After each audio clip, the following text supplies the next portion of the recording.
మన తిరుమల వైభవం యూట్యూబ్ ఛానల్కు స్వాగతం. ఈరోజు మరో వీడియోతో మీ ముందుకొచ్చేశాం. ఎన్నో ఆసక్తికర అంశాలతో మీ ముందుకొస్తున్న మన తిరుమల వైభవం ఛానల్ తప్పక సబ్స్క్రైబ్ చేయండి. ఇక వీడియోలోకి వెళ్ళిపోదాం. అందరికీ నమస్కారం.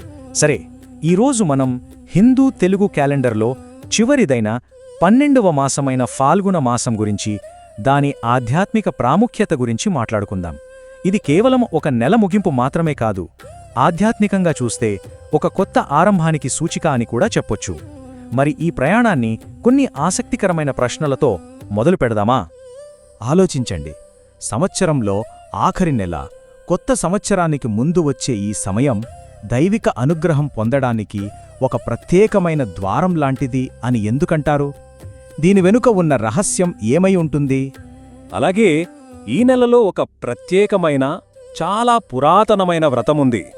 పెద్ద పెద్ద ఆడంబరాలు లేకుండా చాలా సింపుల్ నైవేద్యంతో చేసే ఆ వ్రతానికి మనసులో ఉన్న ప్రగాఢమైన కోరికలను కూడా నెరవేర్చే శక్తి ఉందని పురాణాలు చెబుతున్నాయి. ఇంతకీ ఏంటా వ్రతం? ఇక చివరిగా నెలంతా ఎంతో భక్తితో ప్రశాంతంగా సాగే ఈ మాసం ముగిసేసరికి ప్రపంచవ్యాప్తంగా జరుపుకునే అత్యంత వైభవమైన, ఆనందకరమైన రంగుల పండుగతో ఎలా ముగుస్తుంది అంటే హోలీతో అన్నమాట. భక్తికి ఈ వేడుకకు మధ్య ఉన్న ఆ అద్భుతమైన సంబంధమేంటి? సరే, ముందుగా ఈ చివరి మాసం ప్రాముఖ్యత ఏంటో కాస్త వివరంగా చూద్దాం. మన తెలుగు పంచాంగం ప్రకారం ఫాల్గుణ మాసం 12వది, అంటే క్యాలెండర్లో చివరి మాసమన్నమాట. ఇది కేవలం క్యాలెండర్లోనే కాదు, ప్రకృతిలో కూడా ఒక పెద్ద మార్పుకు సంకేతం. చలికాలం యొక్క చల్లదనం మెల్లగా తగ్గిపోయి రాబోయే వేసవికి ఆరంభాన్ని సూచిస్తుంది. ఈ మార్పు మన ఆధ్యాత్మిక జీవితంలో కూడా ఒక కొత్త ఆరంభానికి, మనల్ని మనం పునరుద్ధరించుకోవడానికి ఒక చక్కని అవకాశం ఇస్తుంది. ఎందుకంటే దీని తర్వాత వచ్చే చైత్రమాసంతోనే మనకు ఉగాది, అంటే తెలుగువారి కొత్త సంవత్సరం ప్రారంభమవుతుంది కదా. ఇక ఈ మాసం యొక్క ఆధ్యాత్మిక మూలాల్లోకి వెళ్తే, ఇది సకలలోక రక్షకుడైన శ్రీ మహావిష్ణువుకు అత్యంత ఇష్టమైన మాసంగా మన శాస్త్రాలు చెబుతున్నాయి. అందుకేనేమో ఈ నెలలో చేసే ఏ పూజైనా, ఏ వ్రతమైనా ఆయన అనుగ్రహాన్ని చాలా త్వరగా అందించి విశేషమైన ఫలాలను ఇస్తాయని ఒక ప్రగాఢమైన నమ్మకం. అలాంటప్పుడు ఈ మాసంలో ఆచరించే ఆ అత్యంత ముఖ్యమైన వ్రతం గురించి కాస్త వివరంగా తెలుసుకుందామా? ఆ ముఖ్యమైన వ్రతమే పయోవ్రతం. పయః అంటే పాలు లేదా క్షీరం అని అర్థం. ఈ వ్రతం నిజంగా ఫాల్గుణ మాసానికి ఒక ఆధ్యాత్మిక హృదయం లాంటిది. ఇది కేవలం ఒక పూజ కాదు, శ్రీ మహావిష్ణువు అనుగ్రహం కోసం ఎంతో భక్తిశ్రద్ధలతో చేసే ఒక శక్తివంతమైన సాధన అన్నమాట. మరి ఈ పయోవ్రతాన్ని ఎలా ఆచరిస్తారు? అనుకున్నంత కష్టమేమీ కాదు, చాలా సరళమైనది, కానీ చాలా ప్రభావవంతమైనది. భక్తులు ఈ మాసంలో ఒక పవిత్రమైన నియమాన్ని పాటిస్తారు. ప్రతిరోజు శ్రీ మహావిష్ణువును ప్రార్థించి ఆయనకు అత్యంత ప్రీతిపాత్రమైన క్షీరాన్నం, అంటే పాలతో వండిన పరమాన్నాన్ని నైవేద్యంగా సమర్పిస్తారు. ఇలా చేయడం వల్ల అభీష్టసిద్ధి కలుగుతుందని, అంటే మనసులో ఉన్న మంచి సంకల్పాలు, ధర్మబద్ధమైన కోరికలు నెరవేరుతాయని గట్టి విశ్వాసం. ఈ వ్రతానికి ఒక గొప్ప పౌరాణిక ఆధారం కూడా ఉంది తెలుసా? భాగవత పురాణం ప్రకారం పూర్వం దేవతల తల్లి అయిన అదితిదేవి తన కుమారులు రాక్షసుల చేతిలో ఓడిపోయినప్పుడు శ్రీ మహావిష్ణువు అనుగ్రహం కోసం కశ్యప ప్రజాపతి సూచన మేరకు ఇదే పయోవ్రతాన్ని ఆచరించిందట. ఆమె నిష్టకు మెచ్చిన విష్ణువు స్వయంగా ఆమెకు పుత్రుడుగా జన్మిస్తానని వరమిచ్చాడు. ఆ విధంగానే ఆయన వామనుడుగా అవతరించి దేవతలకు వారి రాజ్యాన్ని తిరిగి ఇప్పించాడు. ఇది ఈ వ్రతం యొక్క శక్తిని ఎంత అద్భుతంగా వివరిస్తుందో చూడండి. తర్వాతి విభాగానికి వెళదాం. ఈ మాసంలో వచ్చే ముఖ్యమైన పండుగలు, పర్వదినాలు ఏమిటో ఇప్పుడు చూద్దాం.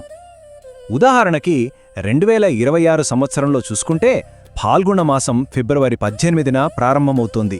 అదే రోజు పయోవ్రతం కూడా మొదలవుతుంది. ఆ తర్వాత ఫిబ్రవరి 27న ఆమలక ఏకాదశి. ఇది ఉసిరి చెట్టుకు పూజలు చేసి విష్ణువు అనుగ్రహం పొందే పవిత్రమైన రోజు. ఇక మార్చి 3న వచ్చేది అందరూ ఎదురుచూసే హోలీ పండుగ. ఇది ప్రహ్లాదుడి భక్తికి, హిరణ్యకశిపుడి అంతానికి ప్రతీకగా జరుపుకునే ఒక విజయ సంకేతం. తర్వాత మార్చి 14న పాప విమోచన ఏకాదశి.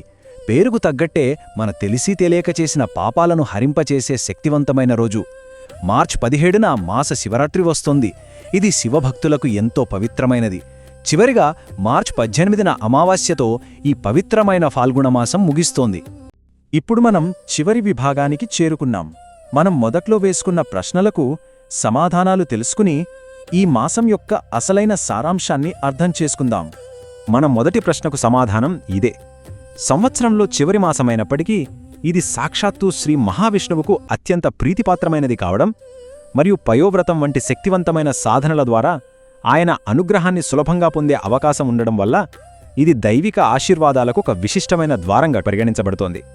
ఇక రెండవ ప్రశ్నకు సమాధానం ఆ పురాతన వ్రతమే పయోవ్రతం. దీనిలో గొప్ప ఆడంబరాలు అవసరం లేదు. కేవలం పాలతో వండిన అన్నాన్ని అంటే క్షీరాన్నాన్ని పూర్తి భక్తి శ్రద్ధలతో స్వచ్ఛమైన మనస్సుతో ఆ నారాయణుడికి సమర్పిస్తే చాలు. మనస్సులోని ధర్మబద్ధమైన కోరికలు నెరవేరుతాయని పురాణాలు మనకు భరోసా ఇస్తున్నాయి. చివరగా మూడవ ప్రశ్నకు సమాధానం. నెల పొడవునా సాగే ఈ భక్తి ప్రయాణం ప్రహ్లాదుడి అచంచలమైన భక్తికి, హిరణ్యకశిపుడి అహంకారంపై సాధించిన విజయానికి గుర్తుగా జరుపుకునే హోలీతో పరాకాష్ఠకు చేరుకుంటుంది. ఇది భక్తి మరియు ధర్మం ఎల్లప్పుడూ విజయం సాధిస్తాయని మనకు గుర్తు చేస్తుంది.